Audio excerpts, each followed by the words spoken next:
Hello students, previous video में हमने discuss किया था परसेप्शन क्या होता है ना, और उसकी कैरेक्टरिस्टिक्स अपन ने पढ़ लिए थे, है ना। परसेप्शन क्या होता है? परसेप्शन मीन्स होता है किसी भी अपने आसपास के इन्वायरमेंट में जो भी स्टिमुलस प्रेजेंट है उसको अंडरस्टैंड करने के लिए, उसे समझने के लिए ट्राई करना परसेप्शन कहलाता है ना, जो कि हमारे सेंसरी ऑर्गन के द्वारा होता है। ये परसेप्शन अपन ने पढ़ा था, है ना। इसकी कुछ प्रोसेस होती है, सिलेक्टिंग, ऑर्गेनाइजिंग, इंटरप्रिटेशन, इसी को अपन परसेप्शन बोलते हैं, है ना। अपने ब्रेन में सिलेक्शन होता है, उसका ऑर्गेनाइजेशन होता है, इंटरप्रिटेशन होता है, तो उसी को अपन परसेप्शन बोलते हैं, है ना। नेक्स्ट अपन डिस्कस करेंगे परसेप्शन के टाइप्स क्या होते हैं, फैक्टर्स क्या होते हैं, types, factors and factor affecting perception and error of perception. Means इसके टाइप्स अपन इसमें डिस्कस करेंगे। फैक्टर्स अफेक्टिंग परसेप्शन, अपने परसेप्शन को कौन कौन से फैक्टर्स जो है वो अफेक्ट करते हैं वो अपन डिस्कस करेंगे। Then error of perception, perception में कौन कौन से एरर्स आते हैं, है ना। Types of perception, perception mainly 5 types का होता है ना। कौन कौन से? विजुअल परसेप्शन, विजुअल परसेप्शन इनमें से कौन सा है? सेंसरी जो विजन का होता है, अपन देखने का, है ना, उसे अपन बोलते हैं visual perception. Okay. Next hearing perception, hearing किसे बोलेंगे? जो सुनने वाला परसेप्शन है, जिससे अपन सुनते हैं और उस चीज़ को अपन परसीव करते हैं, तो वो क्या है? Hearing perception. नेक्स्ट है टच परसेप्शन, टच, अपन किसी भी चीज़ को टच करते हैं तो अपने को परसेप्शन होता है, तो उस चीज़ को बोलते हैं touch perception. Next test perception, test perception अपन किसे बोलेंगे? जो अपन चख करके टेस्ट करते हैं और उसे परसीव करते हैं, तो वो taste perception. Next smell perception, जिसे हमें सूंघ करके हम पता लगाते हैं, वो है स्मेल परसेप्शन। ओके।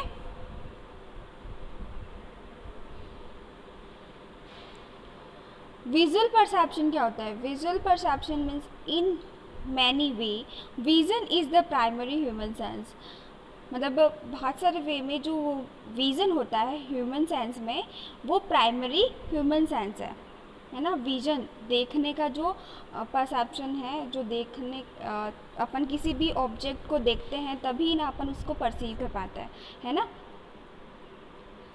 सबसे पहले अपन देखेंगे तभी किसी चीज़ को अपन क्या करते हैं? परसीव कर पाते हैं। तो सबसे पहला प्राइमरी ह्यूमन सेंस कौन सा होता है? विज़न, है ना। Vision is the primary human sense.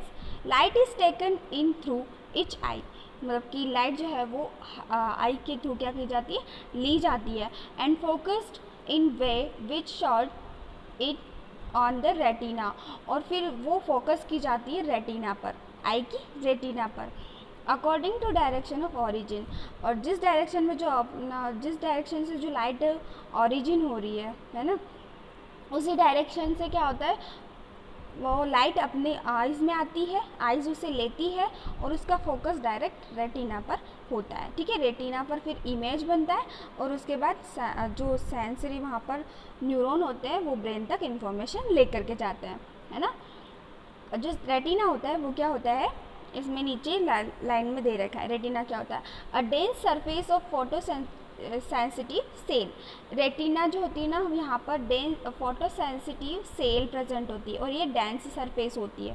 Okay. और यहाँ पर फोटो सेंसिटिव सेल होती है, जो कि कौन कौन सी सेल होती है? Rod and cones. And intrinsically photo sensitive retinal ganglion cell capture information, जो ये सेल रहती है गैंग्लियन सेल, ये क्या करती है? इंफॉर्मेशन को कैप्चर करती है about the intensity, colour and position, मतलब जो सामने ऑब्जेक्ट प्रेजेंट है उसकी इंटेंसिटी को, वो कौन से कलर का है, उसकी पोजीशन क्या है, ये सारी चीज़ें कैप्चर होती है वहाँ पर, है ना, रेटिना पर। Light same processing of the texture मतलब वैसा का वैसा इमेज अपने माइंड अपनी आँख पे रेटिना पे बनता है, and the movement occur with in the neuron, और उसके बाद मूवमेंट होता है कुछ न्यूरॉन के अंदर on the retina before the information is send to the brain. Brain से सेंड होने से पहले ही वहाँ पर क्या क्या रिएक्शन होती है, रेटिना में एक टेक्सचर बन जाता है, मतलब कि वैसा का वैसा इमेजिन स्ट्रक्चर बन जाता है, और उसकी जो पोजीशन है, इंटेंसिटी है, वो सब अपन क्या कर लेते हैं, कैप्चर कर लेते हैं रेटिना पर, है ना। और उसके बाद ब्रेन को सेंड की जाती है इंफॉर्मेशन, सेंड फॉरवर्डेड, मतलब कि इंफॉर्मेशन जो है वो सेंड की जाती है, फॉरवर्डेड की जाती है to the brain via optic nerve. आँख के पीछे मतलब ऑप्टिक नर्व प्रेजेंट होती है ना, वो क्या करती है, इंफॉर्मेशन को सेंड करती है कहाँ पे, ब्रेन तक। ओके, तो ये विजुअल परसेप्शन समझ में आया। विजुअल परसेप्शन जो ह्यूमन का प्राइमरी सेंस ऑर्गन कौन सा होता है, विजन होता है, ठीक है। लाइट जो है वो जो सामने अपने ऑब्जेक्ट प्रेजेंट है वहाँ से लाइट आ रही है, तो वो क्या कर, वो डायरेक्ट अपनी आँख में जाती है, और फिर वहाँ से रेटिना पर अब पूरा वैसा का वैसा इमेज बनता है, और वहाँ पर जो सेल रहती है, rod and cones photosynthesis cell, वो क्या करती है, उस इंफॉर्मेशन को कैप्चर करती है, उसके बाद क्या करती है, उसको ब्रेन तक सेंड करती है, ठीक है। ये विजुअल परसेप्शन है। ये देखिए आई का डायग्राम है, ये पीछे साइड रेटिना है। जो कैमरा के अंदर फिल्म होती ना, कैमरा के अंदर जस्ट लाइक वैसे ही रेटिना होती है, कैमरा में फिल्म होती है, पीछे की साइड फिल्म होती है ना कैमरा के अंदर, उसी तरह होती है। ये भी क्या करती है, बाहर से लाइट को लेती है, और वैसे की वैसी इमेज अंदर आई के अंदर रेटिना पर बनती है, यहाँ रेटिना पर। और यहाँ पर रॉड एंड कॉन्स दो सेल होती है, फोटोसिंथेसिस सेल, जो कि इमेज वैसा का वैसा कैप्चर करती है, और उसके बाद यहाँ पर जो ऑप्टिक नर्व है वहाँ से इंफॉर्मेशन ब्रेन तक सेंड होती है, ठीक है। ये विजुअल परसेप्शन है। नेक्स्ट है second, hearing perception. Hearing perception को अपन ऑडिटरी परसेप्शन भी बोलते हैं, okay. Hearing auditory perception is the लिखना है यहाँ पर, the ability to perceive sound by detecting vibration. Means जो हियरिंग और ऑडिटरी परसेप्शन है वो एक एबिलिटी होती है किसी भी साउंड को परसीव करने की, है ना, बाय डिटेक्टिंग वाइब्रेशन। जो भी बाहर से वाइब्रेशन आ रहा है, वो जो भी तरंगे बाहर से आ रही है उसे अपन डिटेक्ट करते हैं, है ना, और साउंड को परसीव करते हैं, है ना, उस साउंड का अपने को अनुभव होता है, वो फील होता है अपने को, है ना। The auditory system include the outer ear, middle year and inner ear. जो ऑडिटरी सिस्टम होता है ना, वो कैसे बना होता है, ऑडिटरी सिस्टम मतलब जो अपना कान होता है उसका स्ट्रक्चर कैसा बना होता है, तो उसमें कान को अलग, मतलब जो अपना ईयर होता है उसको अलग अलग पार्ट में डिवाइड कर रखा है, जैसे outer ear, middle year and inner ear, 3 part में डिवाइड कर रखा है, ओके। तो जो आउटर पार्ट है ना, वो अपने ये पिन्ना से लगा करके और अंदर तक होता है, यहाँ टिम्पैनिक मेम्ब्रेन तक, ये आउटर वाला पार्ट है। और ये जो बोन्स दिख रही है ना अंदर, एमेलियस इंकस स्टेपिस, ये मिडिल ईयर है। और ये जो पीछे गोल गोल वाला पार्ट दिख रहा है ना, ये पूरा ब्लू कलर का, पर्पल कलर का, ये है इनर ईयर, ओके। तो इन्फॉर्मेशन क्या होती है, जैसे ही बाहर से कोई वाइब्रेशन आ रहा है ना, डायरेक्ट टिम्पैनिक मेम्ब्रेन से होते हुए मिडिल ईयर में जाती है, मिडिल ईयर से इनर ईयर में जाती है, और इनर ईयर से यहाँ पर वेस्टिबुलोकॉक्लियर नर्व रहती है, उसमें भी नर्व इम्पल्स जो है वो जनरेट, मतलब अपने एक कोडिंग के थ्रू इंफॉर्मेशन को ब्रेन तक ले करके जाते हैं, ओके। नेक्स्ट अपन इसमें पढ़ेंगे आउटर ईयर। जो outer year which collect, outer ear जो बाहर का ईयर होता है वो क्या करता है, साउंड वेव को कलेक्ट करता है। ये आउटर ईयर है, ये आउटर ईयर है जो कि साउंड वेव को कलेक्ट करता है, okay. Next middle ear, middle ear which transfer the sound pressure, एक प्रेशर के थ्रू ट्रांसफ़र करता है किसको, साउंड को, okay. Inner ear which produce neural signal in the response to the sound, मतलब इनर ईयर जो है वो प्रोड्यूस करता है न्यूरल सिग्नल को, है ना। इनर ईयर, ये मिडिल ईयर था जो कि फोर्स के थ्रू इनर ईयर में ट्रांसफ़र करता है ना। और जो इनर ईयर है ये इनर ईयर न्यूरल सिग्नल में कन्वर्ट करता है उस साउंड को और उसके बाद ब्रेन को सेंड करता है इंफॉर्मेशन। ओके, कि वो किस टाइप का साउंड आ रहा है, तो उसे परसीव कौन करता है, फिर अपना brain. Okay, by ascending auditory pathway this are lead to the primary auditory cortex. ये जो ऑडिटरी पाथवे है वो कहाँ पर होता है, ज़्यादा है कॉर्टेक्स में, ऑडिटरी कॉर्टेक्स जो अपना ब्रेन का पार्ट होता है कॉर्टेक्स, वहाँ पर with in the temporal lobe में, है ना, of the human brain, from where the auditory information then goes cerebral cortex for the further processing। ये cerebral cortex तक जाती है information सारी और फिर further process होती है, उसके बाद अपन उसके लिए रिस्पॉन्स करते हैं। अगर ज़्यादा तेज़ साउंड आ रहा है तो अपन अपने ईयर्स को बंद कर लेते हैं, है ना, और अच्छा साउंड आता है तो अपने को उसको सुनने की इच्छा होती है। ओके, नेक्स्ट है टच परसेप्शन। टच परसेप्शन को हैप्टिक परसेप्शन भी बोला जाता है। टच परसेप्शन में अपन किसी भी चीज़ को टच करके और अपन फील करते हैं, फिर उसे अपने को अपने वहाँ ब्रेन में इंफॉर्मेशन जाती है, ठीक है, और फिर अपने को पता चलता है कि ये चीज़ है क्या, ठीक है। The process of recognising object through the touch, मतलब किसी भी ऑब्जेक्ट का कैसे पता चलता है अपने को, उसको टच करके, is known as haptic perception. इसे हैप्टिक परसेप्शन भी कहा जाता है। It involve the combination of somatosensory perception. Somatosensory perception मैंने आपको सोमेटोसेंसरी न्यूरॉन बताया था, किसमें,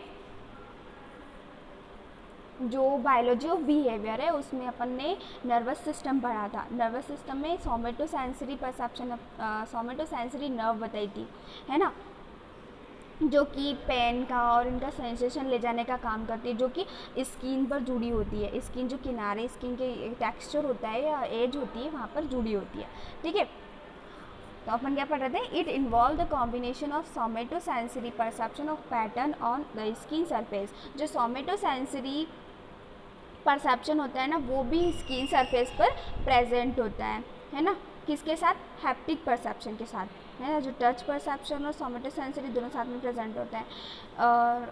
एंड प्रोप्रियोसेप्शन। प्रोप्रियोसेप्शन मीन्स क्या होता है, proprioception of the hand position and confirmation, means उसके अकॉर्डिंग अपन अपना पोजीशन बना लेते हैं, अपने हैंड की पोजीशन और कंफर्म, उस चीज़ को फिर अपन कंफर्म करते हैं कि ये चीज़ है क्या, अपना ब्रेन इसको कंफर्म करता है।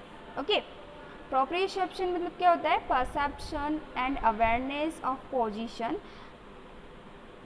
In the movement of body, है ना, बॉडी को मूव करने में और पोजीशन जो अपनी जो पोजीशन है उसमें अवेयरनेस अपन को मिलती है, ठीक है।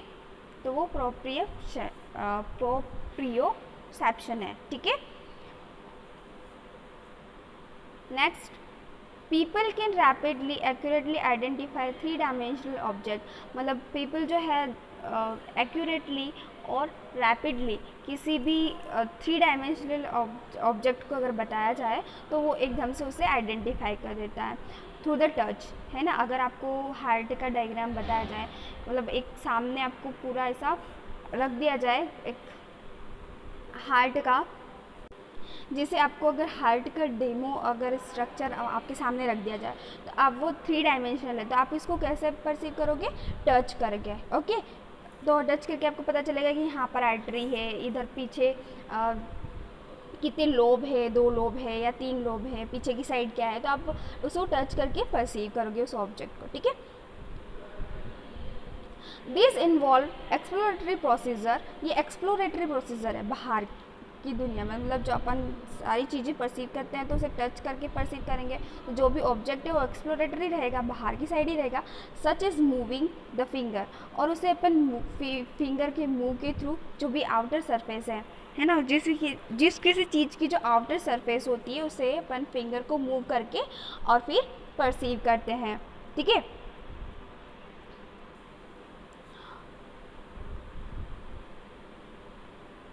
Object and handling the entire object in the hand, और किसी भी चीज़ को अपन हाथ में लेकर के ही अपन क्या करते हैं, उसे परसीव कर पाते हैं, है ना। अपने हाथ में आएगी तो भी अपन उसको मूव करेंगे, इधर उधर से देखेंगे, उलट पुलट करके देखेंगे, तभी अपन इस चीज़ को परसीव कर पाते हैं, है ना। Haptic perception realize on the force experience during touch. Haptic perception जो है वो तभी रियलाइज होता है जब अपन किसी चीज़ को टच करके देखते हैं, ठीक है। नेक्स्ट है टेस्ट परसेप्शन। टेस्ट परसेप्शन को गस्टेटरी परसेप्शन भी कहा जाता है, ठीक है। Is the ability to perceive the flavour of substance include but not limit to the food. मतलब जो टेस्ट परसेप्शन और गस्टेटरी परसेप्शन है, इसमें परसीवर की जो एबिलिटी रहती है वो क्या रहती है, किसी भी सब्सटेंस का फ्लेवर जानना, है ना, किसी भी सब्सटेंस का फ्लेवर जो है उसे परसीव करना। इंक्लूडिंग, इसमें इंक्लूडिंग होते हैं फूड्स, बट ये ओनली फूड्स ही नहीं होते हैं, इसकी लिमिट फूड्स तक ही नहीं होती है, बाकी और भी चीज़ें जो होती है इन्वायरमेंट में, अपन जैसे कोई गैस की स्मेल आ रही है तो वो अपन स्मेल करते हैं, है ना, ओनली फूड्स ही नहीं होते हैं, तो बाकी सारी जो इन्वायरमेंट में स्मेल आ रही है वो भी अपन परसीव करते हैं, जैसे फ्लावर्स की स्मेल है ना,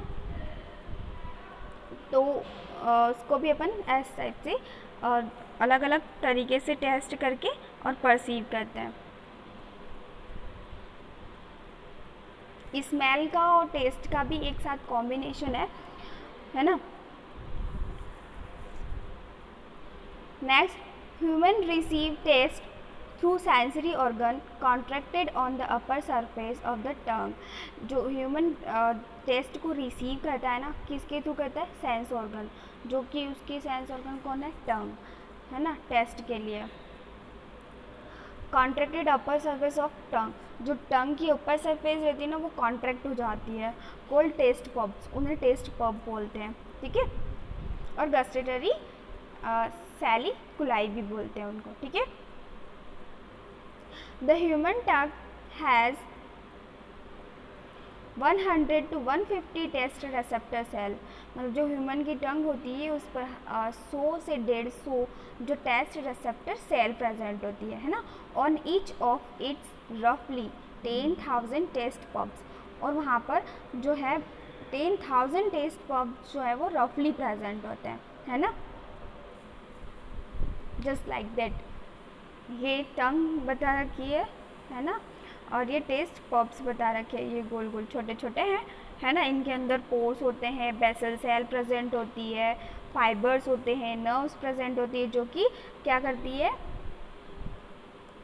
टेस्ट का परसेप्शन ब्रेन तक लेकर के जाती है, ओके। नेक्स्ट है smell olfactory perception. Smell is the process of absorbing molecule through olfactory organ which are observed by the human through the nose। Smell एक प्रोसेस होती है जिसमें मॉलिक्यूल को ऑब्जॉर्व किया जाता है थ्रू ऑल्फैक्टरी ऑर्गन्स।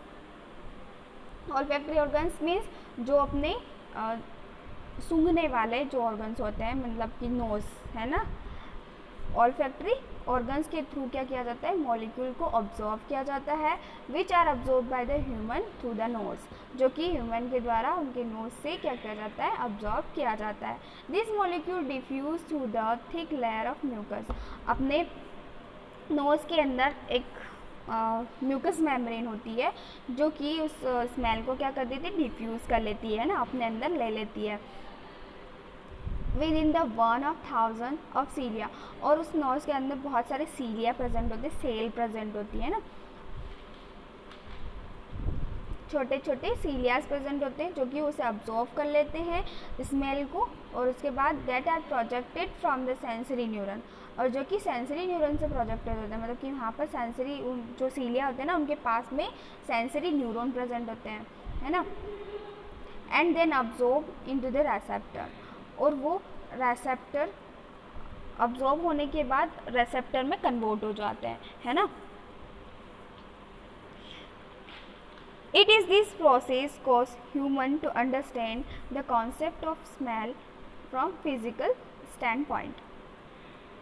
ये एक प्रोसेस है जिसमें ह्यूमन जो है उसके कारण क्या होता है, अंडरस्टैंड मतलब समझ सकता है ना, स्मेल के कॉन्सेप्ट को फ्रॉम फिजिकल स्टैंड पॉइंट, जो भी सामने चीज़ प्रेजेंट है ना, जैसे कि सामने कोई भी चीज़ अच्छी प्रेजेंट है खाने की, है ना, और उसे अपन कैसे परसीव करेंगे, स्मेल करके परसीव करेंगे, और उसके बाद अपन समझ जाएंगे कि क्या चीज़ बनी है ना।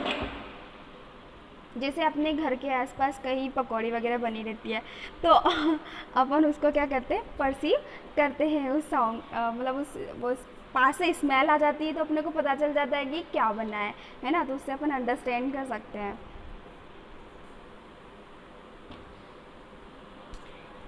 ये देखिए फ्लावर की जो स्मेल है, इसने क्या किया, उसको परसीव किया, और उसके बाद जो रेसेप्टर होते हैं नज़ल कैविटी के, जो भी सीलियाज होते हैं वो डिफ्यूज़ करते हैं, और उसके बाद रेसेप्टर के थ्रू ब्रेन में जाती है, ठीक है, इंफॉर्मेशन, और उससे अपने को पता चल जाता है कि ये काय की स्मेल है। और अगर अपने को पहले से पता है ना, पहले से उस चीज़ का पता है, तो अपन क्या करते हैं, उस चीज़ के बारे में अपने को पता लग जाता है कि वो क्या बना है पास में, है ना।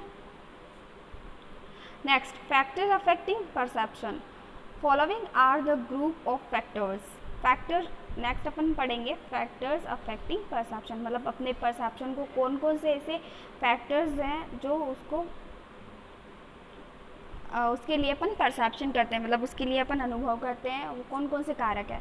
तो फर्स्ट है ऑब्जेक्टिव फैक्टर, नेक्स्ट है सब्जेक्टिव फैक्टर। ऑब्जेक्टिव और सब्जेक्टिव का मैंने आपको बता दिया था। ऑब्जेक्टिव मीन्स जो एक्सटर्नल इन्वायरमेंट में जो भी प्रेजेंट है, और सब्जेक्टिव जो अपने खुद का, अपना सेल्फ, ओके। जैसे अपने मोटिवेशन, अपनी नीड्स हो गई, अपनी डिज़ायर हो गई, तो ये सारे सब्जेक्टिव अपना खुद का है ना। अपनी इच्छा होती है किसी चीज़ को देखने के लिए, तो अपन देखेंगे, है ना। अपनी इच्छा होती है किसी चीज़ को टेस्ट करने के लिए, तो अपन उसको टेस्ट करेंगे, है ना। तो वो सब्जेक्टिव फैक्टर हो गया। और ऑब्जेक्टिव फैक्टर जो बाहर से अपन को दिख रहा है, ठीक है, वो ऑब्जेक्टिव फैक्टर। ऑब्जेक्टिव फैक्टर्स में कौन कौन से थे, is are the number of characteristics of stimuli that influence our perception. यहाँ पर बहुत सारे कैरेक्टरिस्टिक्स होते हैं स्टिमुलाई के, जो कि अपने परसेप्शन को क्या करते हैं, प्रभावित करते हैं, ठीक है। इन्फ्लुएंस मतलब क्या होता है, प्रभावित करना। तो इसमें सबसे पहला है इंटेंसिटी, इंटेंसिटी, है ना, तीव्रता। Next size, movement, novelty, duration and repetition. इसको अपन डिटेल में पढ़ेंगे। सबसे पहले इंटेंसिटी। इंटेंसिटी क्या होता है, the louder a sound the more likely a perception is the perceive it, the brighter a light the more likely it is to be in the focus of perception।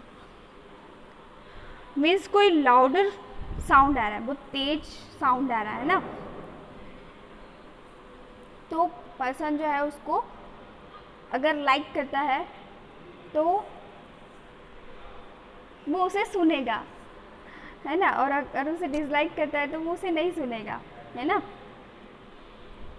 Perceive करेगा अगर loud बज, जैसे कि घर के बाहर अपने band बाजे वगैरह बज रहे होते हैं, तो अपन फटाक से उसे देखने जाते हैं, जल्दी से उसे देखने जाते हैं ना, कि बाहर क्या आ रहा है ना।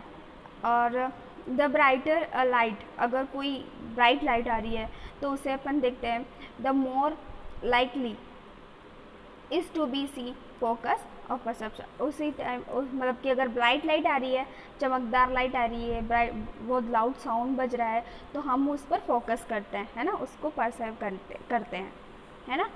नेक्स्ट है size. A full page advertisement is more likely to be notice than half column one.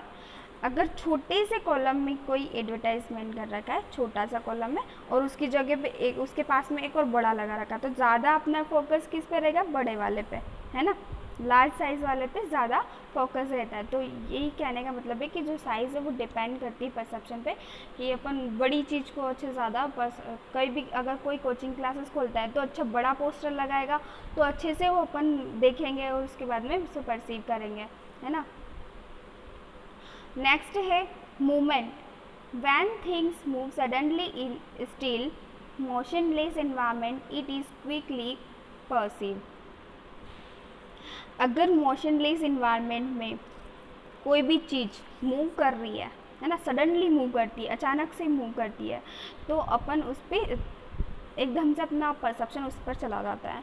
जैसे कि कार पड़ी है सामने और वो जल्दी से सडनली एक बार मूव करने लग जाए, तो अपना क्या होता है, परसेप्शन उस साइड में अपन फोकस करते हैं, ठीक है, अपन उसको परसीव करते हैं, ठीक है, जल्दी से अपन उसको परसीव करते हैं। इसका एग्जाम्पल दिया है, bird sitting quietly on the tree are not quickly perceive. Means एक बर्ड, एक चिड़िया जो है वो पेड़ पर बैठी है ना, वो कुछ एक्टिविटी नहीं कर रही है, बस चुपचाप बैठी है, तो उस टाइम पे अपन उसको नहीं देखेंगे। लेकिन अगर वो फ्लाई करती है ना, अगर वो एकदम से उड़ने लग जाती है तो एकदम अपना परसेप्शन अपन उसको परसीव करने लग जाते हैं। ओके, नेक्स्ट है novelty. A new and novel things is perceived sooner than old and use things. Novelty means जो पुरानी चीज़ें होती है उनसे ज़्यादा अट्रैक्टिव कौन होती है, ओल्ड चीज़ें, सॉरी, ओल्ड से ज़्यादा जो होती है न्यू चीज़ें ज़्यादा अट्रैक्टिव होती है, तो उस पर अपना परसेप्शन, जैसे कि एक नई गाड़ी, अच्छी बुलेट अपने घर के सामने से जा रही है, तो उसको अपन क्या करेंगे, देखेंगे, है ना, उसको परसीव किया और फिर उसके अकॉर्डिंग अपन अपनी डिज़ायर बना लेते हैं, अपनी इच्छा होती है कि फिर अपने को भी ऐसी चीज़ चाहिए, है ना। तो नॉवेल्टी जो नई चीज़ें होती है वो भी अपना परसेप्शन क्या करती है, अफेक्ट करती है। Okay, next, duration. Television and radio advertisement of long duration are attended to more than those of short duration.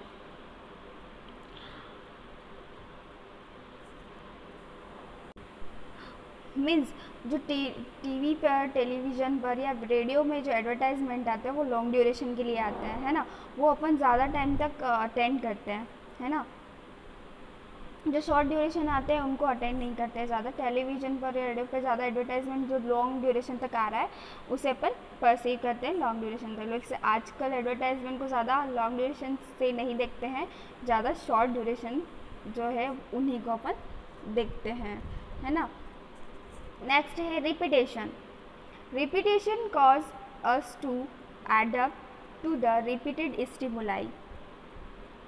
मतलब जो रिपीटेड स्टिमुलाई होगा उस पर ज़्यादा अपन फोकस करते हैं, तो वो भी अपने परसेप्शन को अफेक्ट करता है। जैसे क्लास में टीचर पढ़ाते समय अगर इधर उधर जाता है तो अपना परसेप्शन उस तरफ क्या होता है, अपन उस तरफ उनका अपना फोकस हो जाता है, अपन उसको परसीव करते हैं। Okay, next, subjective factors, subjective perception factors. Subjective means जो अपने सेल्फ होते हैं। Sometimes perception is determined not only by the physical characteristics of stimuli but only the characteristics of perceiver. Means कुछ समय क्या होता है, जो परसेप्शन होता है वो डिटरमाइन होता है, सिर्फ फिजिकल कैरेक्टरिस्टिक्स से डिटरमाइन नहीं होता है, मतलब कि बाहर जो चीज़ पड़ी उसी से थोड़ी डिटरमाइन होता है, बल्कि जो परसीवर होता है, मतलब जो परसीव करने वाला है पर्सन, उसके कैरेक्टर से भी पता चलता है ना। जैसे फर्स्ट है मोटिवेशन, मोटिव एंड नीड, है ना, उसके उद्देश्य या उसकी इच्छाएं, है ना, इंटरेस्ट एंड वैल्यूज़, उसकी रुचि, और पास्ट एक्सपीरियंस, एज, और सोशल एंड कल्चरल फैक्टर। इसको अपन डिटेल में पढ़ेंगे। Motives and needs. Motive and needs मतलब जो उद्देश्य और अपनी जो इच्छाएं होती है कुछ करने की, तो उस तरफ भी अपना ध्यान, अपना परसेप्शन अपन देते हैं, है ना, तो वो भी फैक्टर अपने को अफेक्ट करता है। When people are motivated, they tend to see and hear what they want to hear. Means अगर कोई पीपल है जो मोटिवेटेड है किसी चीज़ से, किसी चीज़ को लेकर के, तो वो ज़्यादा उन्हीं चीज़ों को देखेगा और उन्हीं चीज़ों को सुनेगा। जैसे मेरा एम है कि मुझे पीएमटी करना है ना, मुझे पीएमटी फाइट करना है, तो ज़्यादा मैं उसी के बारे में फोकस करूँगी, उसी के लिए जो बातें हो रही वही सुनूँगी, वही चीज़ें जानना चाहूँगी और वही चीज़ें सुनना चाहूँगी, ठीक है।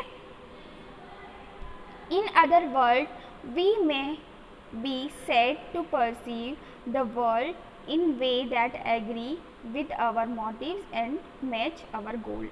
मतलब दूसरे वर्ड में अगर देखें, अपन वर्ड्स में देखें तो हमारा परसीव हम ऐसा सेट कर लेते हैं हमारे वर्ड में, वही चीज़ें देखते हैं जो जिससे हम एग्री हैं, है ना, और जो हमारा उद्देश्य है, जो हमारे गोल से मैच करता है, वही चीज़ों को अपन क्या करते हैं, परसीव करते हैं। ठीक है, तो ये भी फैक्टर अफेक्ट करता है अपना मोटिवेशन, अपनी नीड्स, अपनी जो इच्छाएं, अपना उद्देश्य, वो भी क्या करता है, अफेक्ट करता है अपने परसेप्शन को। ठीक है, next interest and value. We attend to those aspect of world that related to our interest. मतलब हमारे इंटरेस्ट से भी हम जो चीज़ें हैं हमारे वर्ल्ड में, वो क्या करते हैं, अपन परसीव करते हैं, उन्हें अटेंड करते हैं, उन्हें देखते हैं। ठीक है, जिसका जो इंटरेस्ट होता है तो वो उन चीज़ों को वो क्या करता है, परसीव करता है, उन चीज़ों को देखता है। ठीक है, next past experience. Much of daily activity is dependent upon the past experience we have learn to react to cues.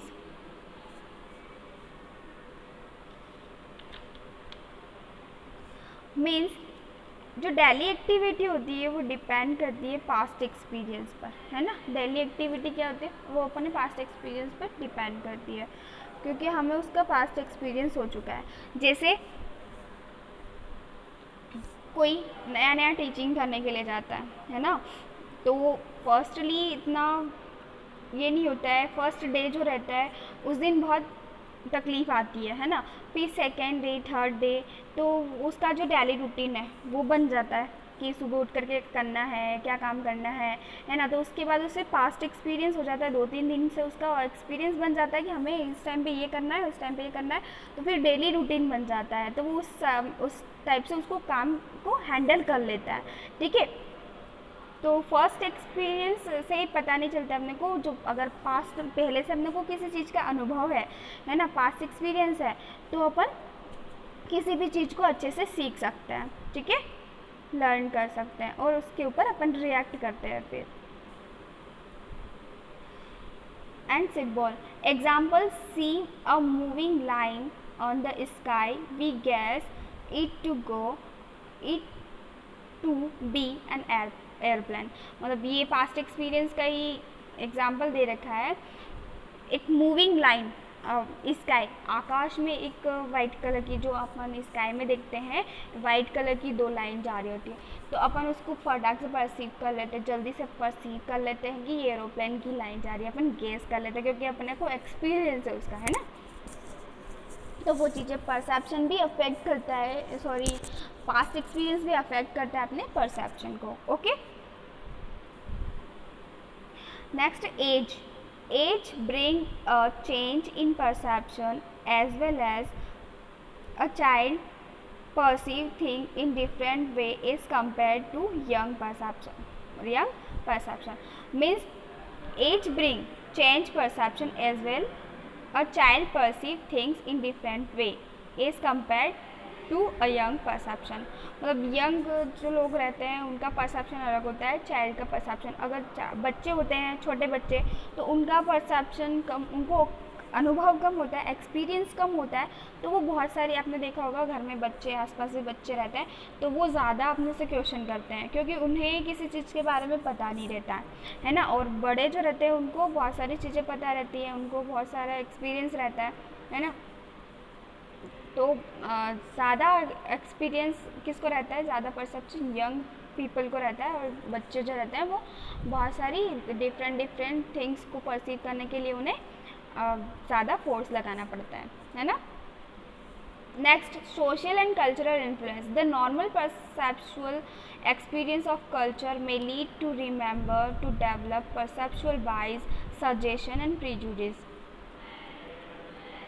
Means the normal perception experience है कल्चर के, है ना, वो अपने को कल्चर से ही मिलते हैं। बहुत सारे एक्सपीरियंस अपने को कल्चर से अपने को मिलते हैं, है ना, और वो धीरे धीरे ही मिलते हैं। जैसे जैसे अपनी एज बढ़ती है वैसे अपने को जो है सोशल और कल्चरल कुछ भी चीज़ें जो है वो सीखने को मिलती है ना।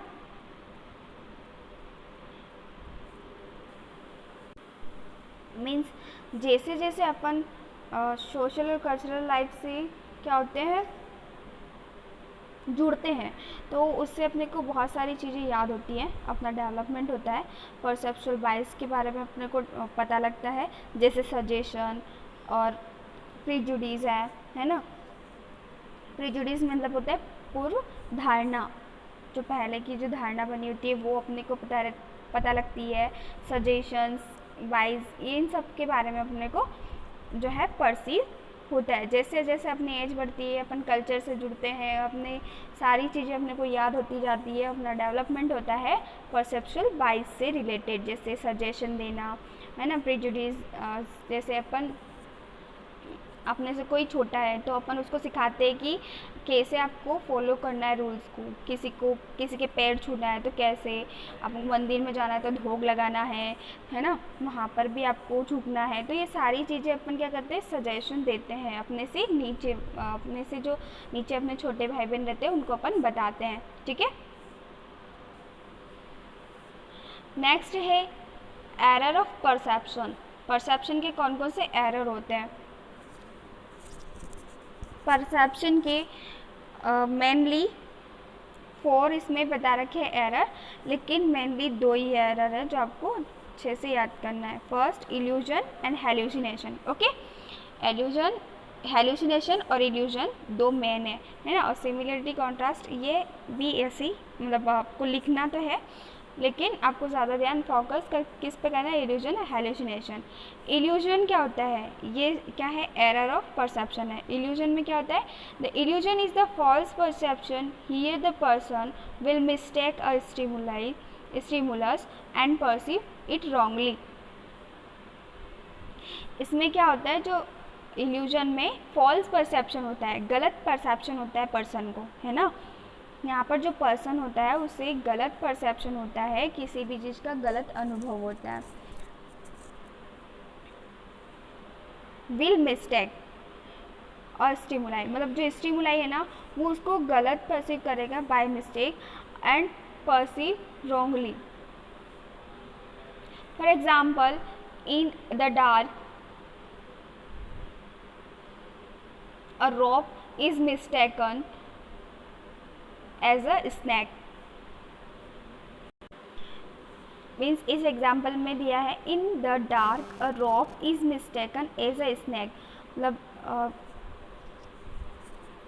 नाइट के टाइम पर जो रोप होती है, रस्सी जो होती है, कई लोगों को ऐसा परसीव होता है कि वो सांप है उसकी जगह पर, मिस्टेक बाय मिस्टेक ऐसा हो जाता है कि कहीं अगर अंधेरे में जा रहे हैं तो वो जो रस्सी दिखेगी वो सांप के जैसे, कहीं रस्सी लटकी हुई है तो अपन क्या समझेंगे, सांप है ना,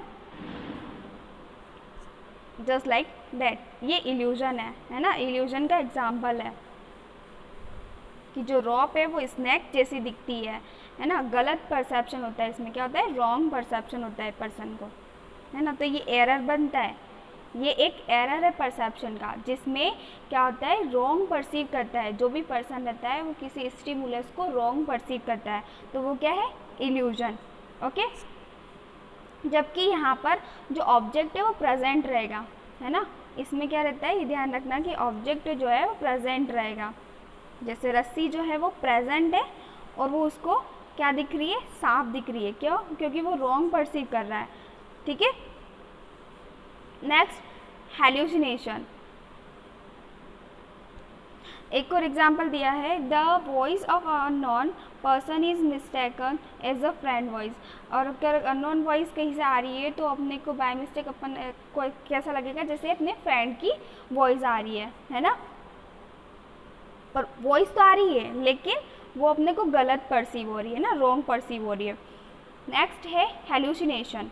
Sometime we come across intents where the individual perceives some stimulus even when it not present। मतलब समटाइम कभी क्या होता है कि जो चीज़ अपने सामने प्रेजेंट होती है एक्चुअली में, जो सामने अपने प्रेजेंट नहीं होता है स्टिमुलाई, तब भी अपने को वहाँ पर स्टिमुलाई प्रेजेंट दिखता है ना। वहाँ पर कोई भी ऑब्जेक्ट प्रेजेंट नहीं होगा सामने, फिर भी वो स्टिमुलस अपने को परसीव होता है, उसे क्या बोलते हैं अपन, hallucination. A perception of having seen hear, touch, taste, smell something that was not actually there. Means इस परसेप्शन में क्या होता है, हेलुसिनेशन का ये परसेप्शन का एक एरर है. फर्स्ट था इल्यूजन, जिसमें ऑब्जेक्ट प्रेजेंट होता है और अपने को गलत परसीव होता है. इसमें ऑब्जेक्ट प्रेजेंट ही नहीं रहता है फिर भी अपने को गलत परसीव होता है. गलत कोई भी चीज़ मतलब इसमें क्या होता है कि सामने ऑब्जेक्ट प्रेजेंट ही नहीं रहता है फिर भी अपने को वो परसेप्शन होता है. जैसे कोई साउंड नहीं आ रहा है फिर भी अपने को साउंड सुनाई दे रहा है. कोई सामने चीज़ प्रेजेंट नहीं है तो अपने को सामने वो चीज़ प्रेजेंट होती है. जैसे मैं बोलूँगी कि मेरे सामने भूत है लेकिन दूसरे को नहीं दिखेगा, तो वो क्या है, एक अपना परसेप्शन है ऐसा. ठीक है, सामने कुछ प्रेजेंट नहीं होता है फिर भी अपने को दिखाई देता है. ऐसा लगता है कोई हमें टच कर रहा है. और टेस्ट, गलत टेस्ट का भी अपने को परसेप्शन होता है हेलुसिनेशन में. ओके, ऑब्जेक्ट सामने प्रेजेंट नहीं रहता है फिर भी अपन उसको परसीव करते हैं, वो हेलुसिनेशन. ठीक है, और इल्यूजन में क्या होता है, ऑब्जेक्ट प्रेजेंट रहता है लेकिन बाय मिस्टेक अपन उसको गलत परसीव कर लेते हैं. जैसे रस्सी को सांप समझना. ठीक है, और इसमें क्या होता है, हेलुसिनेशन में ऑब्जेक्ट जो है वो प्रेजेंट नहीं रहता है फिर भी अपन उसको परसीव करते हैं, वो हेलुसिनेशन. एग्जाम्पल, द पर्सन में सी एन ऑब्जेक्ट. पर्सन मतलब एक पर्सन है जिसको कुछ ऑब्जेक्ट दिख रहा है या पर्सन दिख रहा है, और he she may listen to some, और उसे कुछ वॉइस भी सुनाई दे रही है. Through there are no object, लेकिन वहाँ पर कोई ऑब्जेक्ट प्रेजेंट नहीं रहता है ना. And sound in the reality, और रियलिटी में वहाँ पर कोई ऑब्जेक्ट भी प्रेजेंट नहीं है, कोई साउंड भी प्रेजेंट नहीं है, फिर भी उस पर्सन को वो ऑब्जेक्ट दिख रहा है और वो उसको परसीव हो रहा है. ठीक है, एक मूवी है मदहोश जिसमें इसके बारे में, हेलुसिनेशन के बारे में उसके सिम्टम्स बताते हैं. मदहोश में दीपाशा बासु को ऐसा सिजोफ्रेनिया का डिसऑर्डर रहता है जिसमें उसको एक सिम्टम्स होता है हेलुसिनेशन का, है ना. तो उसे वो लड़का जो है वो प्रेजेंट, जो हीरो रहता है वो प्रेजेंट नहीं रहता है फिर भी उसको वो सुनाई देता है, वो दिखाई देता है. ठीक है, वो उसको परसीव करती है फिर भी. ठीक है, ये हेलुसिनेशन का एग्जाम्पल है. Next, similarity, which refers to tendency the human to group together object और स्टिमुलाई दैट सीन, यहाँ पे सीन कर लेना, सीन लिखा है, सिमिलर टू ईच अदर. मतलब सेम ऑब्जेक्ट होते हैं ना, कई बार सेम ऑब्जेक्ट भी अपन एक जैसे देखते हैं, है ना. सेम ऑब्जेक्ट होंगे, एक जैसे ऑब्जेक्ट अपने सामने रख दिए तो अपन वो एक जैसे परसीव होंगे अपने को, है ना. तो वो भी एक गलत अपने को एक एरर बनता है परसेप्शन में. ठीक है, बहुत सारे ऑब्जेक्ट एक जैसे अपने सामने रख दिए तो अपने को कभी कभी क्या होता है, गलत परसीव होते हैं. For example, what do you see here, मतलब कि यहाँ पर जो मतलब इसमें एग्जाम्पल में दिए थे ये, तो इस टाइप से स्ट्रक्चर होता है. तो सेम, अगर सेम एज इट इज चीज़ें आपके सामने रखी है ना, तो आप कभी कभी गलत इसको परसीव कर लेते हैं, है ना. Most people would say they see $5 sign followed by 5 number. मतलब जो ये डॉलर का साइन दे रखा है तो इसको 5 नंबर क्या बता देंगे लोग, जो पीपल रहते हैं, समटाइम जो पीपल्स रहते हैं वो $5 को एक, अगर एक जैसा लाइन में लिख दिया जाए तो उसको 5 बताते हैं, 5 नंबर है ये. ओके, तो ऐसा होता है, बहुत सारी सेम चीज़ें होती है तो अपन उसमें क्या हो जाते हैं, अपने को वो चीज़ दूसरी परसीव होती है.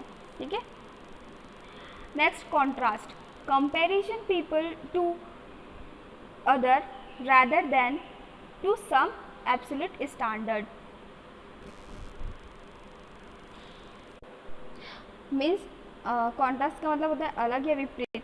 मीन्स दो एक जैसी चीज़ें, है ना, अगर दो एक जैसी चीज़ें होती है तो उसमें कंपैरिजन करने में भी बहुत दिक्कत आती है, तो उसमें भी परसेप्शन में ये एक एरर बनता है. एक जैसी सिमिलर चीज़ें होती है तो उसमें भी अगर किसी एक को चूज़ करना है तो बहुत डिफ़िकल्टी होती है उसमें भी. ठीक है,